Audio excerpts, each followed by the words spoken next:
Keď vstupuješ do sveta futures obchodovania, hneď na začiatku stojíš pred dvoma dverami. Buď riskuješ vlastné peniaze, alebo vkročíš do sveta prop trading firiem. Prop firmy, brány k veľkému kapitálu. Všade na internete svietia obrovské čísla, sľuby o financovaní, o miliónoch účtoch a o slobode.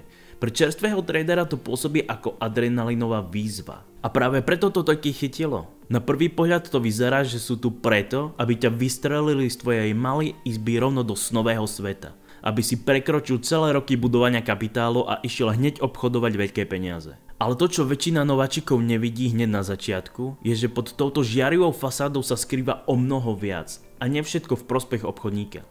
Pro firmy nie sú charitatívne organizácie. Ich svet je lákavý, ale často brutálne nekompromisný. Takže v tomto videu ideme rozbiť ilúzie a položiť na stôl top 6 otázok, bez ktorých žiadny začínajúci trader nemá šancu prežiť v prostredí prop firiem. Ak chceš nielen začať, ale postaviť si stabilný a dlhodobý udržateľný biznis v prop svete, tieto otázky rozhodnú, či budeš patriť medzi víťazov alebo medzi porazených. Tak poďme na to. Mnohé moderné prop firmy nezarábajú na tom, že by s vami chceli zdieľať úspešné obchody. Ich hlavná žila zlata je inde. Zarábajú na vás, konkrétne na vašich poplatkoch za výzvy. Predávajú vám vstupenku k veľkému kapitálu a keď ju nezvládnete, kúpite si ďalšiu. Toto je ich biznis model. Nie partnerské obchodovanie, ale predaj testov. A drvivá väčšina tie testy nezvládne. Väčšina traderov padne na pravidlách, na psychike, na disciplíne. A práve tí sú najväčším zdrojom príjmu. Napríklad podľa analýzy LuxAlgo generujú retailové prop firmy tržby najmä z opakovaných poplatkov za neúspešné pokusy. Kým výnosy z profit sharingu, čiže podielu na zisku z obchodov, sú zanedbateľné v porovnaní s poplatkami. Až 90% z vás platí systém. A z týchto peňazí sa potom vyplácajú tí, ktorí prežijú. Neúspešní sponzorujú víťazov. A to je studená pravda, ktorú vám mnoho prop firiem nikdy nepovie. Ďalší tvrdý detail, o ktorom väčšina prop firiem nehovorí. Po úspešne zvládnutej výzve nedostanete žiadne reálne peniaze na reálny účet u brokera. Dostanete demo, virtuálny účet, simulovaný zostatok. Obchodujete síce v reálnom trhu, ale nie s reálnymi peniazmi. Vaše profity či straty sa odohrávajú vo virtuálnom pieskovisku. Áno, niektoré firmy tvrdia, že kopírujú obchody najlepších traderov na live trhu. Ale len keď sa im to hodí a len pri malej skupine osvedčených profíkov. A riziko pre firmu? Takmer nulové. Buď zarobia na stovkách poplatkoch tých, ktorí výzvu nedajú, ale pri pár vyvolených si potichu replikujú ich obchody na skutočnom kapitále a profitujú z nich. Bridge Funded to pomenoval presne. Prop firmám slúžia poplatky z hodnotiacich víziev a schopnosť replikovať víťazné stratégie na live trhu ako základ ich biznis modelu. Jedna z prvých otázok, ktoré páli každého nováčika, je jednoduchá, no zároveň je brutálne zásadná. Keď zarobíme, naozaj nám to vyplatia? A to sa ukáže pravda, nie v reklamách, ale pri payoutoch. Seriózne firmy ako FTMO alebo Topstep už vyplatili tisíce traderov a tieto firmy to ani neskrývajú. Zverejňujú screenshoty, dôkazy, payout wall, reálne výplaty od reálnych traderov. A majú jasný harmonogram výplat, transparentné podmienky výberov a reálne recenzie od traderov, ktorí už peniaze dostali. A tie najserióznejšie značky nemajú potrebu trikovať s časom, výhovorkami či oddialeniami výberov. Nepotrebujú vás držať v neistote. Jednoducho povedané, ak firma hrá fair, vypláca. Ak nehrá fair, začína sa vyhovárať. Vtedy už viete, že ste skončili, pretože vo svete prop tradingu je jedna vec, ktorá oddeľuje marketing od reality. Čiže peniaze, ktoré vám skutočne dorazia. Existujú príbehy traderov, ktorí splnili všetko, prešli výzvou, obchodovali disciplinovane, boli v zisku a keď prišiel deň výplat, zrazu ticho. Alebo výhovorky. Alebo náhle zistenie porušenie pravidiel, ktoré nikto nikdy predtým nespomenul. A niektoré firmy začnú pár dní pred payoutami hrať špinavú hru. Payout je v revízii, prebieha audit vašich obchodov, zistili sme nejaké porušenia XYZ. Bez dôkazov, bez detailov, bez logiky. A potom pridávajú ešte nejaké nečakané poplatky, limity alebo jednoducho prestanú komunikovať. Toto nie sú ojedinelé historky, toto sú skutočné prípady v tejto branži. Preto si musíte dávať sakra veľký pozor, komu veríte a kde zaplatíte za výzvu. Lebo v prop svete existujú tie férové firmy a potom existujú tie, ktoré vás vedia oblbnúť presne v momente, keď ste konečne v zisku. Aby si prop firma udržala nízke riziko a vysoké príjmy, kladie na obchodníkov množstvo pravidiel. A tu prichádza realita. Tieto pravidlá nie sú iba odporúčania. Sú to paste, kde väčšina traderov padá. Jeden deň zlej psychiky, jeden prudký výkyv trhu, jedna sekunda nerozvážnosti a ste skončili. Typicky 4 až 5% drawdown denne. A keď vám strata na okamih padne na túto hranicu, hoď len intraday, účet je hneď mŕtvý. Denný limit je nastavený tak, aby zabránila veľkým stratám z emocionálneho obchodovania, no zároveň často trestá aj bežné výkyvy. Nezriedka obchodník spraví sériu stratových obchodov ráno, dosiahne minus 5% a hoci popoludní mohol získať všetko späť, už nedostane šancu. A maximálny celkový drawdown je okolo 10%. Raz sa ho dotknete a ste preč. A ak je to trailing drawdown, najmä intradenný, tak vám posúva hranicu smerom nahor, len čo dosiahnete zisk. Inými slovami, každý váš nový high vám znižuje bezpečný priestor. Čiže napríklad, ak je trailing max loss 10% z účtu, začínate na 90 000 eurách pri 100 000 účte. Ak účet zvýšite na 110 000, nové dno sa posúva smerom nahor, čiže na 99 000, čiže 10% pod 110 000 a potom klesne na 100 000 a stále platí limit 99 000, čiže prídete o ochranný vankúš. Chcete dať jeden väčší obchod? Zabudnite. Chcete si po veľkom zisku znížiť riziko, aby ste vyplatili payout? Aj to môže byť porušenie štýlu obchodovania. Napríklad nedovoluje obchodovať cez určitý počet lotov naraz, alebo majú pravidlo konzistentného seasingu. Nemôžete náhodne zvýšiť objem 10-násobne na jeden obchod. Cieľom je zabrániť, aby ste jednou veľkou stávkou ohrozili účet. Obchodovanie počas noviniek, ako je napríklad vyhlásenie Fedu, NFP alebo CPI. Ak sa priblížite čo len na pár minút k týmto udalostiam a otvoríte obchod, zavriete obchod alebo len necháte niečo bežať, účet môže byť okamžite zrušený. Žiadne že ups, žiadne že veď som len držal. Typicky to znamená, že nesmiete otvoriť ani zatvoriť obchod určité minúty pred a po oznámení. Napríklad 2 minúty pred a po. Niektoré firmy dokonca idú tak ďaleko, že ak zistia akúkoľvek aktivitu počas týchto zakázaných minút, okamžite rušia účet a zabavujú zisk. A prečo to robia? Počas správ sú trhy extrémne volatilné a spredy široké. Firma sa chráni, aby trader s veľkou pozíciou nevyhral jackpot na nečakanej správe. Znie to síce nevinne, ale v skutočnosti je to nástroj, ako vás vyškrtnúť úplne kedykoľvek. Niektoré firmy vám nevyplatia zisk len preto, že príliš veľká časť profitu bola z jedného obchodu, jeden stratový obchod bol dramaticky väčší ako ostatné, alebo spravili ste zisk príliš rýchlo. Áno, toto sa reálne deje a najhoršie je na tom to, že mnoho z týchto klauzúr nie je ani jasne napísaných v zmluve. Ukážu sa až vtedy, keď ste konečne ziskoví. Okrem všeobecne známych pravidel na povrchu, všeobecné obchodné podmienky pro firiem často obsahujú rôzne menej známe klauzuly, ktoré sa bežne nepropagujú. Tieto ustanovenia môžu firme umožniť zrušiť váš účet alebo nevyplatiť zisk aj spätne, ak usúdia, že ste porušili niečo zo zmluvy. Niektoré firmy vám nevyplatia vôbec nič, pokiaľ im najprv neurobíte reklamu. Objavil sa prípad, kde firma povedala traderovi: ak chceš svoje peniaze, najprv na sociálnej sieti zavec screenshot nášho payout certifikátu.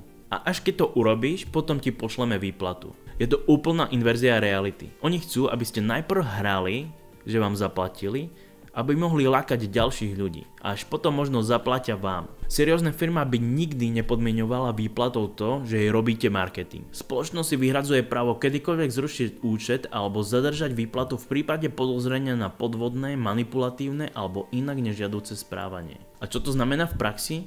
Majú voľné ruky. Podozrenie môže znamenať čokoľvek. Áno, to pokrýva legit veci, ako napríklad multi-marketing alebo exploitovanie systémovej chyby. Ale tu je tá temná stránka. Niektoré firmy používajú klauzulu proti vlastným úspešným traderom. Napríklad trader spraví veľký profit, blíži sa payout, firma sa pozrie na účet a namiesto vyplatenia klik, porušenie podmienok, účet zrušený, výplata stopnutá. A trader neurobil nič zlé. Táto jedna jediná veta v podmienkach, že firma si vyhradzuje právo, je presne to, čo im umožňuje jednoducho vás odstaviť, keď sa im stanete príliš drahí. Preto je reputácia firmy v komunite absolútne kritická. Ak sa v recenziách objavia príbehy typu účet bol zrušený nelogicky, podozrenie bez dôkazu alebo výhovorka pred payoutom, tak to je obrovská červená vlajka. Z pohľadu obchodníka ide o zásadnú otázku. Aká je reálna šanca prejsť výzvou a dostať sa k financovanému účtu? A ešte dôležitejšia, A keby sa to podarilo, oplatí sa to finančne? Toto by mal každý zvážiť ešte pred zaplatením prvého poplatku. Realita čísel v tomto odvetí je neúprosná, len približne 5 až 10% traderov prejde hodnotením, čiže 90 až 95% zlyhá. To znamená, že väčšina zaplatí, skúsi a neúspie. Ak chýba pevná stratégia, disciplína a realistický pomer rizika a zisku, čiže risk-reward ratio, šance sú ešte nižšie než tento priemer. Inými slovami, systém nie je nastavený v prospech obchodníka. Pravdepodobnosť úspechu je výrazne proti nemu. Aby sa trader dostal k financovanému účtu, musí byť lepší než drvivá väčšina. Pozrime sa na to čisto z matematického hľadiska. Ak existuje 10% šanca prejsť výzvou, znamená to, že očakávané je potrebných 10 pokusov, aby sa raz podarilo. Čiže ak stojí jedna výzva 200 eur, 10 x 200 eur rovná sa 2000 eur. Len na to, aby sa vôbec otvorila nejaká možnosť financovaného účtu. A to stále nie je výnos, je to len vstupenka do hry. Ešte neprišiel žiaden zisk, iba náklady. Podľa niektorých odhadov 95 až 99% obchodníkov nikdy neuvidí čistý zisk z prop firiem. Inými slovami, väčšina zaplatí viac, než kedykoľvek vyberie. Typický scenár vyzerá takto. Obchodník zaplatí výzvu, zlyhá. Potom to skúsi znova a nakoniec prejde, no na financovanom účte poruší pravidlo ešte pred prvou výplatou. Prop firma pritom získala stovky až tisíce dolárov na poplatkoch, bez nulovosti niečo vyplatiť. Preto sa často hovorí, že prop firmy zarábajú na prehrávajúcich, nie na víťazoch. Existuje vôbec nejaká svetlá stránka? Áno, ale je dostupná len pre špičkových traderov.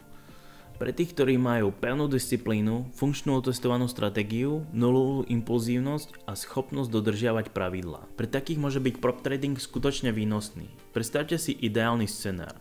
Zaplatíte 500 eur za výzvu, prejdete a na 100 000 účte spravíte za mesiac napríklad 10%, čiže 10 000 eur. Ak máte 80% podiel, dostávate 8 000 eur. Minus 500 eur za poplatok, čiže nakoniec dostanete v čistom 7500 eur ako čistý profit. To je brutálne dobrý výsledok, ale toto je optimistický highlight, nie realita pre väčšinu. Toto dokáže len malý zlomok traderov, ale reálnejšie to vyzerá takto. Najskôr spálite 3 až 4 challenge a až potom raz trafíte taký mesiac ako v tomto príklade. Takže áno, pozitívne očakávanie existuje. Ale je to skôr prémiový produkt pre top performerov, nie pre dav, ktorý ešte len hľadá svoju stratégiu. Kameňom úrazu pre drvivú väčšinu začiatočníkov je nedostatočný risk management. V prostredí prop firiem je risk management doslova otázkou prežitia. Musíte chrániť účet pred tvrdými limitmi a vyhnúť sa fatálnej chybe. Tu je všeobecný systém zásad, ktorými sa riadia profesionálni prop tradery, aby nespálili svoj účet. Profesionálni tradery si stanovujú perný risk per trade, okolo 0,5 maximálne 1%. Pri 50 000 účte je to 250 až 500 eur riziko na jeden obchod. Prečo tak málo? Lebo ak máte sériu strát, stále žijete. Ak riskujete 2 alebo až 4% na obchod, stačí pár zlých traderov a ste done. Okrem oficiálneho denného limitu si profi tradery nastavujú vlastný stop už skôr. Napríklad ak firma má minus 5% denne, vy skončíte pri 3%. Padol limit, okamžite vypnúť platformu. Profi tradery si dávajú pravidlá typu maximálne 3 až 5 obchodov denne, alebo po 2 stratách pauza, alebo neobchodujem po 6 hodine večer. Pomáha to zastaviť overtrading a zbytočné rizikovanie ku koncu dňa.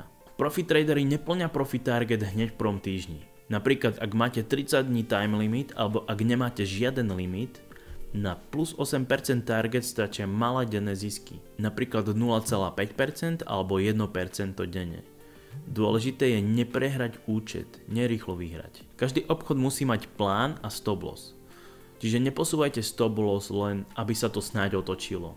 A nepridávajte do strácajúcich tradoch. Risk-reward ratio je ideálne 1:2.